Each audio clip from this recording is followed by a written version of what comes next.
গত পর্বে আমরা লিঙ্ক শর্ট করার পরে রিডাইরেক্ট করে অরিজিনাল যে লিঙ্ক ছিল সেই লিঙ্কে আমরা সাকসেসফুলি রিডাইরেক্ট করতে পারছিলাম। আমরা সেই ফাংশনালিটি ক্রিয়েট করেছিলাম। আজ আমরা কি করব? আজ আমরা আমাদের যে লিঙ্ক শর্টটি আমরা জেনারেট করলাম সেই লিঙ্কে যখন ক্লিক করবে, রিডাইরেক্ট হয়ে যখন সে যাবে অরিজিনাল লিঙ্কে, তখন যাওয়ার সময় আমাদের যে একটি কলাম ছিল ভিউ কাউন্ট, এই কাউন্টটাকে আমরা ইনক্রিমেন্ট করব। তার মানে আমরা বুঝতে পারবো যে একটি লিঙ্কে ইউজার কতবার ভিজিট হয়েছে বা এই লিঙ্কটা কতটা পপুলার। এরকম আমরা বিভিন্ন অ্যানালিটিক ডাটা পরে আমাদের ড্যাশবোর্ডে অ্যাড করতে পারবো। সেটা করার জন্য এট ফার্স্ট আমরা চলে যাব আমাদের কন্ট্রোলারে এসে আমরা যেখানে রিডাইরেক্ট মেথড ক্রিয়েট করেছিলাম এই রিডাইরেক্ট মেথডের ভিতরে ইফ কন্ডিশন দিয়ে আমরা যেখানে চেক করেছিলাম যে লিঙ্কটি আছে কিনা, এখানে আমরা এই ইফ কন্ডিশনের ভিতরে আমরা এটাকে চেক দিব। আমরা এই ভিউটাকে ইনক্রিমেন্ট করব।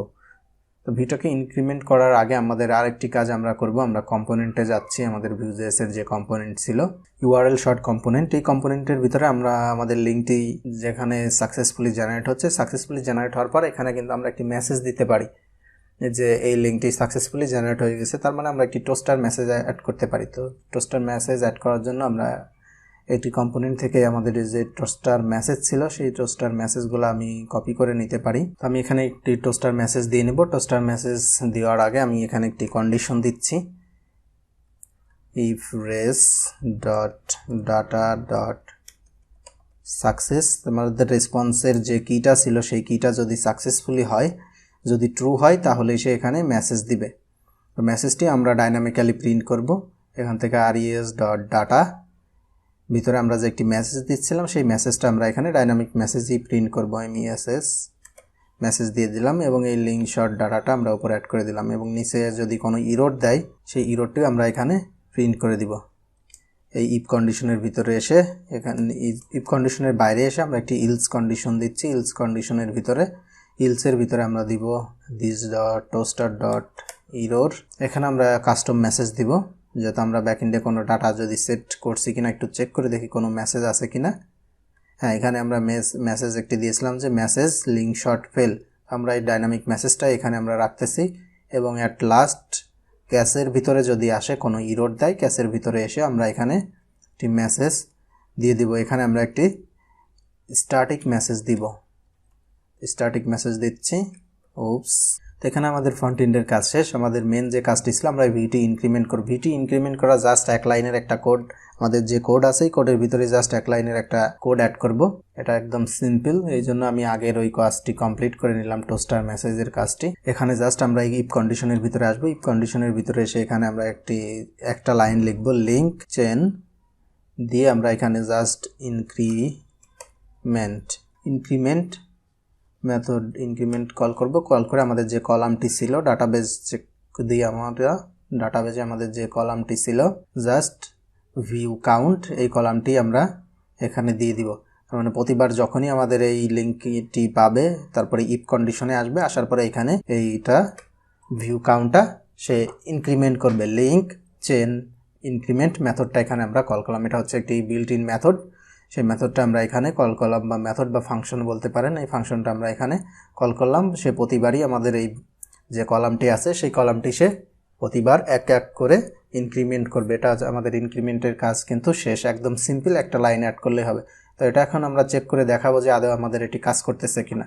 অ্যাট ফার্স্ট আমরা একটি এখানে রিফ্রেশ দিলাম, আমাদের ফ্রন্ট এন্ডে রিফ্রেশ দিয়ে নিলাম। রিফ্রেশ দিয়ে আমরা এখান থেকে একটি লিঙ্ক কপি করে নিচ্ছি। আমাদের যে প্লে লিস্ট আছে, লিঙ্কটা কিন্তু অনেক বড়, এই লিঙ্কটা কিন্তু আপনারা মনে রাখতে পারবেন না, একদম লিঙ্কটা কিন্তু অনেক বড়।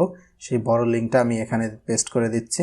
পেস্ট করে এটা যদি আমি সাবমিট দিলে এখানে আমাদের টোস্টার মেসেজ দিচ্ছে লিঙ্ক শর্টেড সাকসেসফুলি, এবং এখানে আমাদের যে বড় ইউআরএলটি ছিল সেই ইউআরএলটি আপনারা এখানে দেখতে পাচ্ছেন। এবং এই পাশে আমাদের যে শর্টে হয়ে যে কোডটি জেনারেট হয়েছে সেই কোডটি এখানে দেখা যাচ্ছে। মেনলি এই কোডের সাথেই কিন্তু আমাদের ইউআরএল আছে, আমাদের যে অ্যাপ্লিকেশনের ইউআরএল / সেটাও আমরা এখানে শো করে দিতে পারি। তো সেটা শো করব। সেটা শো করার জন্য আমাদের ভিউ কম্পোনেন্টে যেতে হবে। ভিউ কম্পোনেন্টে এসে জাস্ট আমরা এখানে যে স্ট্যাটিক ওয়েতে যেটা আমরা বাইন্ড করে দিয়েছিলাম, কনক্যাট করে দিয়েছিলাম, সেম একই ওয়েতে ওটা কপি করে আমরা এখানে পেস্ট করে দিব। জাস্ট দেখা যাবে, এখানে কনক্যাটও করা লাগবে না। আমরা এটাকে একটু লাইন আপে ঠিক করে নিচ্ছি জাস্ট এটা দেখার জন্য। এই লিঙ্কটি / হচ্ছে আমাদের যে হ্যাশ কোডটি জেনারেট হয়েছে সেই কোডটি এখন দেখা যাবে। তো আমি এটা রিফ্রেশ দিচ্ছি, সেভ দিলাম। সেভ দিয়ে রিফ্রেশ দেওয়ার আগে আমি এই লিঙ্কটা আবার কপি করে নিচ্ছি। সেভ দিয়ে এখানে এটা পেস্ট করে দিলাম, পেস্ট করে এখন আমি সাবমিট দিচ্ছি। সাবমিট দিলে আমাদের এখানে মেসেজ দিচ্ছে লিঙ্ক শর্টেড সাকসেসফুলি। এখানে অরিজিনাল যে লিঙ্ক সেই লিঙ্কটিও দেখা যাচ্ছে এবং এখানে আমাদের যে অ্যাপ্লিকেশনের লিঙ্ক স্ল্যাশ দিয়ে যে কোডটি জেনারেট হয়েছে সেই কোডটিও এখানে পাওয়া যাচ্ছে। তো আমি যদি এই লিঙ্কে এখন ক্লিক করলে রিডাইরেক্ট হয়ে সে আমাদের যে প্লে লিস্ট ছিল এই টিউটোরিয়ালে সেই প্লে লিস্টে নিয়ে সে চলে আসছে। এখন আমরা ডাটাবেজে চেক করব যে আমরা এটা ইনক্রিমেন্ট করলাম সেটা ইনক্রিমেন্ট হয়েছে কিনা। তো আমরা ডাটাবেসটা রিফ্রেশ দিচ্ছি, রিফ্রেশ দিয়ে একদম লাস্টের দিকে যদি আসি, লাস্টের দিকে আসলে এই লিঙ্কটা কিন্তু আমরা এখানে জেনারেট করেছি। দেখেন যে এখানে 1 ইনক্রিমেন্ট হয়েছে, এটা হচ্ছে ভিউ ইনক্রিমেন্ট হয়েছে 1। এখানে আমি যদি আবার এই লিঙ্কে আরেকবার ক্লিক করি, এখানে আরেকবার ক্লিক দিলাম, এখন আমাদের এটা 2 হওয়ার কথা। ডাটাবেজ যদি চেক করি আবার এখানে রিফ্রেশ দিচ্ছি, রিফ্রেশ দিলে দেখেন যে এখানে কিন্তু আমাদের ডাটাবেজে যে ভিউ কাউন্ট ছিল ভিউ কাউন্ট 2 হয়ে গেছে। তো এখন যতবার এখানে ক্লিক করবে ততবার 1 করে সে ইনক্রিমেন্ট হবে। তো এই হচ্ছে এই মেথডের কাজ। তাই হোক আপনারা বুঝতে পারছেন যে খুব সহজেই আমরা কিভাবে প্রতি লিঙ্কে ক্লিক হলে এটা ইনক্রিমেন্ট করতে পারবো। একদম সিম্পল এক লাইনের একটা কোড। জাস্ট এখানে আমরা যে ভেরিয়েবলে মডেল কল করে যে ভেরিয়েবলটা নিয়েছিলাম এখানে মডেল করে সেই ভেরিয়েবল চেন ইনক্রিমেন্টের প্যারামিটারে আমরা দিয়ে দেবো কোন কলামটাকে আমরা ইনক্রিমেন্ট করতে চাচ্ছি, সেটাই এখানে বলে দিলে আমাদের কাজ শেষ।